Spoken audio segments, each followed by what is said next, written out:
Hi everybody. Today going to put in an idle air controller. Restrictor plate restricts the airflow through the idle air controller. Helps control things like rev hang, and also if you have your check engine light coming on, that could help with that as well. Many of us with the 5.0s and the Mustang GTs 94, the SN95 style, the 94 through 2004, have upgraded the throttle body from a 55 stock to 65 or even 75. So once doing that, that causes or can cause check engine light to come on and to cause rev hang. When you're shifting the gears, the revs don't come down, they just kind of hang there. That gets very annoying, so we're going to put in the restrictor plate again. And actually I've already installed it, and I installed it according to the directions that came with the throttle, with the IAC restrictor plate.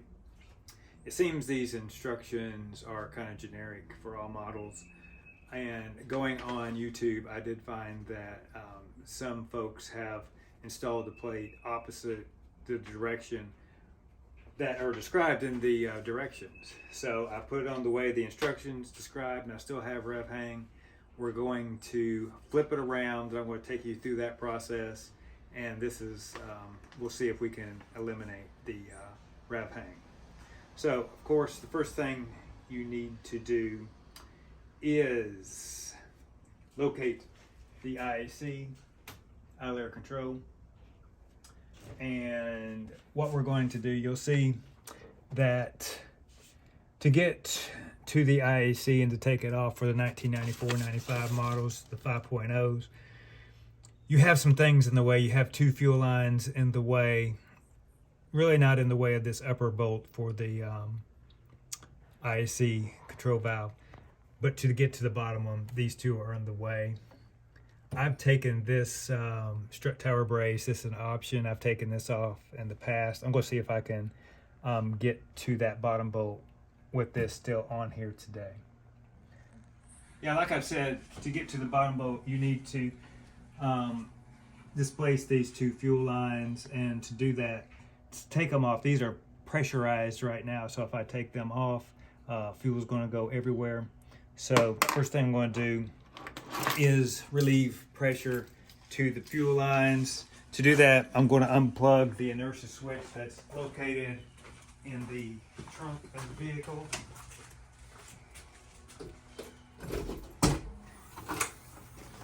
To get to the inertia switch, I've already started the process, but there is one locking nut bolt, one locking bolt that you can take out. Holds the lining in. You just pull this back. To relieve pressure, you can either tap this and this button's going to pop up and it's going to cut off the fuel to the fuel lines, or you can just simply unplug it by lifting up on this tab and taking it off. Once we do that, to relieve the pressure, we're just going to crank it a couple of times to make sure there's no pressure.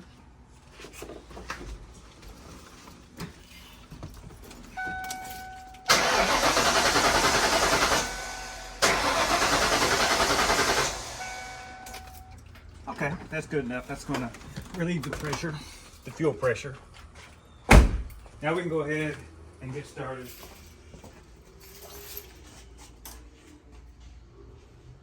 Want to take off the negative battery cable. There we go. This is a 1994 Mustang, so idle air controller is right here connected to the throttle body, and to get to it, the top bolt's pretty easy to get to, but get to the bottom bolt, these fuel lines are in the way.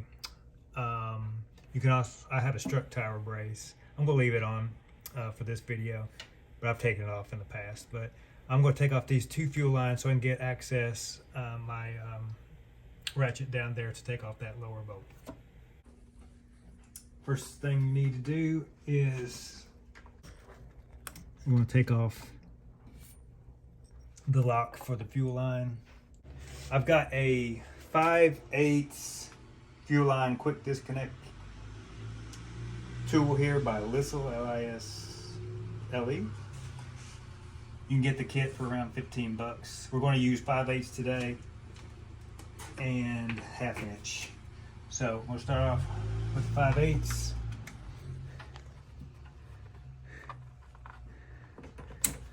We'll click it on there. You want to get underneath, and you're going to feel it go underneath and connect to a spring, and you're going to compress the spring and pull the line off. And you're going to want to have a rag or towel handy just to soak up any fuel. So here we go. Push it in and pull it off. And you'll see hardly any fuel came out at all because we depressurized it. All right, that's the larger one. That's using the 5/8 tool.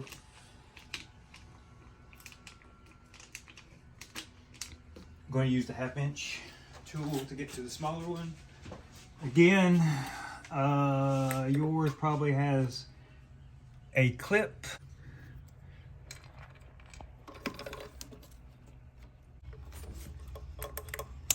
There we go. And actually got a little piece of plastic tie that holds that.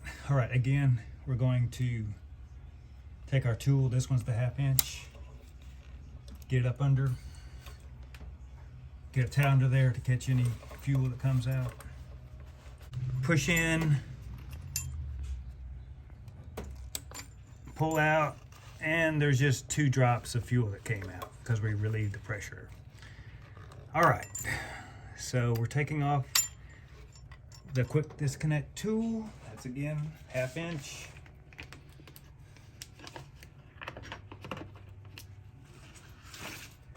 And we're going to, of course, I've already got this removed, but you want to remove the IAC, wiring to the IAC by removing the clip. Okay. Now you can see by moving these 2 clips, the 2 fuel lines out of the way, and you might have to take off your oil cap to give you some more room as well to move these fuel lines back behind it. So, boom, there we go. Now, you can see all the room we have now to get to that lower bolt of the air out of control. And I'm seeing now the strut tower brace may still be in the way. We're going to see if we can work around it. To get to the lower bolt of this 94-95 IAC valve, we're going to use, I'm using 1/4 inch size. I've got a universal joint and it's going to be 8 millimeters. Going to feel, you got to do this kind of blind and feel for the bolt down there. Let's see, there we go. And you can see I'm hitting this strut tower brace, not giving me full swing here, but it's coming out. I might be able to get this done without taking off the strut tower brace.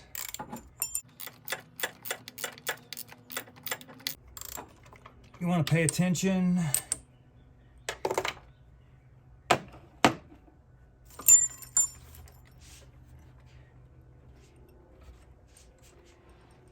I've actually taken this off prior to and installed the restrictor plate, and I'm just going to flip it around to see if we can get some better performance to eliminate the rev hang. So when I put the bolts back on, I put anti-seize on there. There's a copy of that on the screws. So it's actually, I mean, this thing is 28 years old, but lubricating the screws or the bolts has made it easier to take them out. I think I can get this screw out of here, this bolt. All right, there's one bolt. Top bolt should be much easier, it's right on top.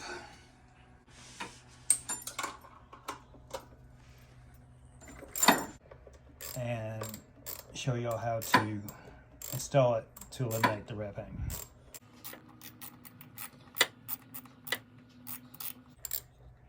Okay, I've got to be careful when I take this bolt off. And you'll see why, because I've got a couple things going on. I got a couple of gaskets and the restrictor plate on there. All right, so comes out just like that. And let's take a look what's going on here with this IEC, air out of control valve. The instruction said place a small hole. Okay, and also I have a gasket, a plate, and a gasket. There is the electric motor controller. The instruction said to place the small hole close to the closest to the electric motor, the controller here. So, and I still had the rev hang going on. So I'm just going to flip it over. Now the small plate is away.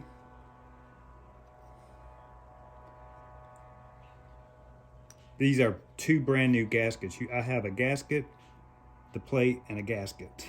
And the gaskets are part number 71216. And I got these from Felpro. These are Felpro gaskets. I got them from Amazon, 2 for $5 shipped. Okay. Got everything lined up. Now we're going to put it back on. There's no gasket sealing or anything. We're just using straight gasket. Just working with air here. All right. So we flipped it again. Small hole is away from the motor assembly. So we're going to line all of our gaskets up. And we're going to put the bottom bolt in first. Have a bolt in so it lines up all the gaskets, the 2 gaskets and the plate.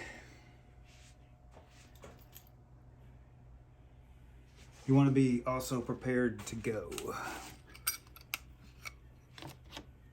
once you got everything. So let's have the universal joint ready to go.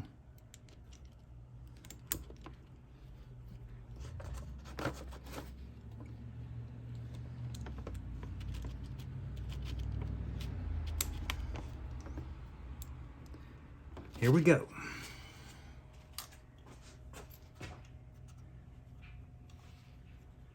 Again, you don't want to drop anything. You want to have everything readily available, all the tools ready to go, and the second bolt ready to go within reach. All right, come down. There's the hole. And you just want to start it.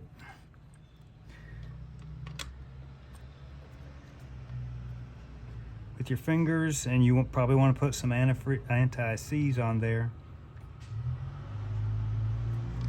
Put the bolt in, back it back out with the anti-seize, and that'll make turning it with your fingers much easier at this point. Okay, I've got it threaded probably a quarter of the way. I'm going to take my top bolt, start to thread it.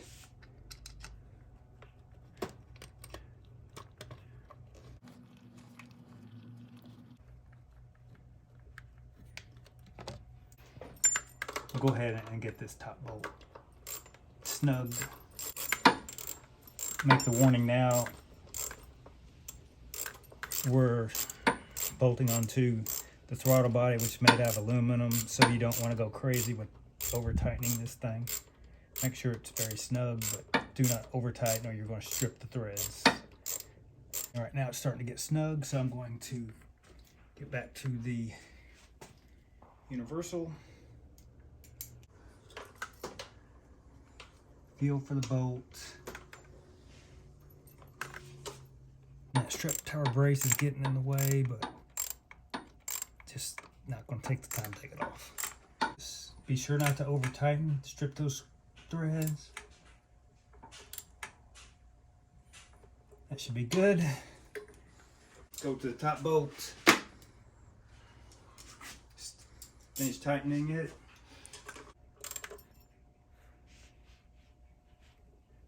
Okay, there we go. All right, we're going to reconnect the fuel lines. So let me do the big one first. Want to hear a solid click. Ready? Should hear it. There you go. Pull it, ensure it. Put the clip back on.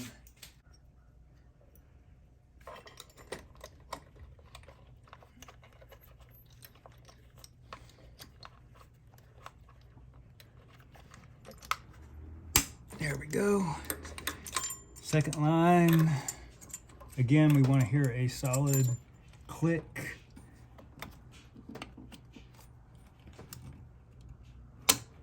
There we go. Heard it. Try to pull it off. It's not coming off. Put the retaining clip back on. There we go. Oil cap back on. See how the oil cap goes over these two fuel lines, gets in the way.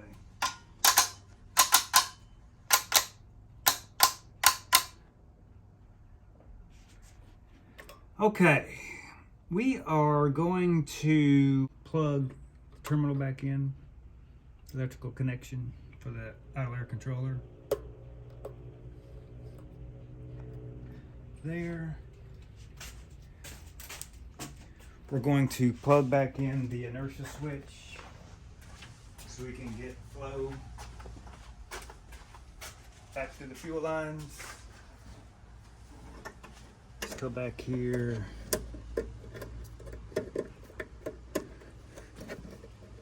It would probably help if you had a flashlight. I'm trying to do it without a flashlight. There we go. Put the one clip back, the nut.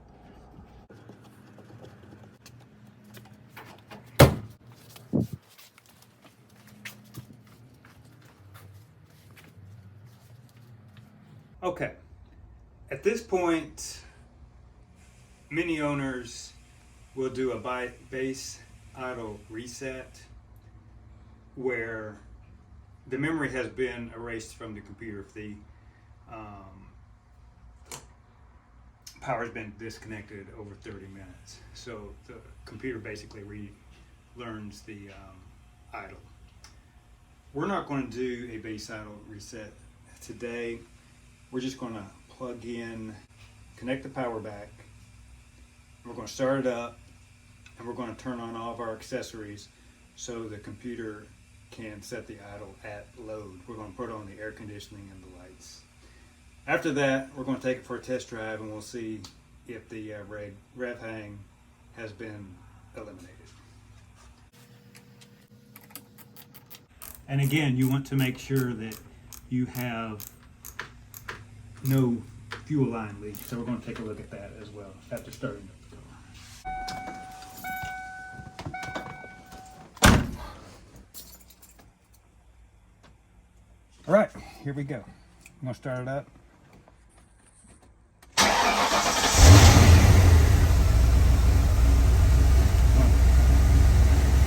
Put some load on it.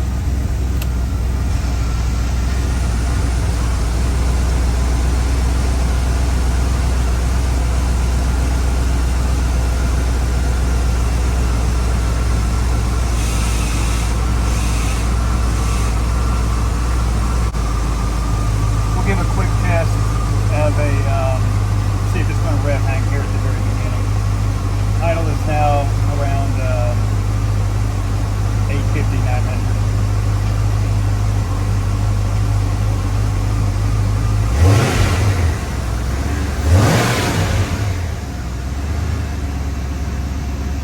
You see the rev is going down immediately.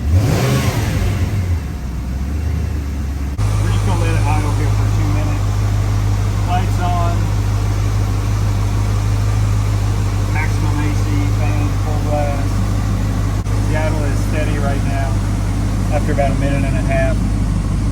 steady. We got every accessory on, hitting the power steering, lights, high beam, AC, radio.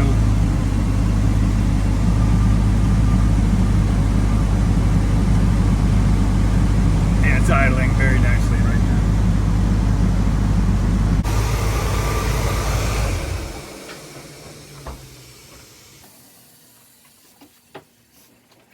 Now we're going to take it for a test drive and see if we get any rev hang while we're shifting the gears. Oh, we also wanted to check and make sure that there's no fuel line leaks.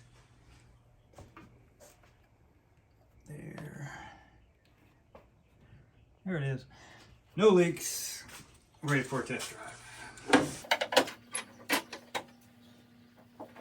Alright, now we're going to take it out. See if we can get any rev hang.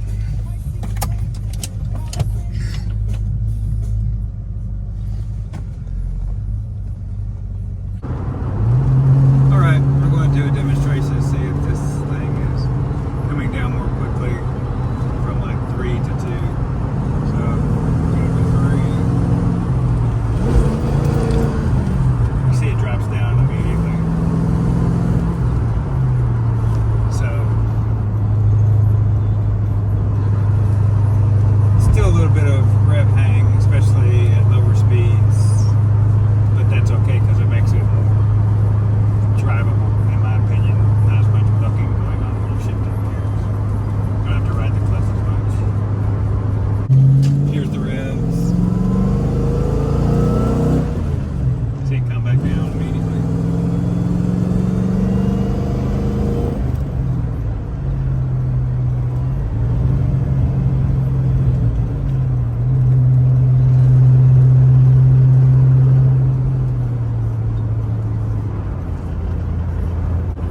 So now the only rev hang is around 1 to 2, which may be programmed into the computer. It's very easy and smooth to shift with a slight rev hang between 1 and 2,000. 2 to 5, it's coming down a lot more quickly than it was before I put the IAC restrictor plate on there and switched it around with the small opposite of the electronic motor. There's the rev hang. It hangs between 1 and 2. There, it went down quickly. It climbed right back to our 1500. We're going around 40 though. So that's a computer programming issue.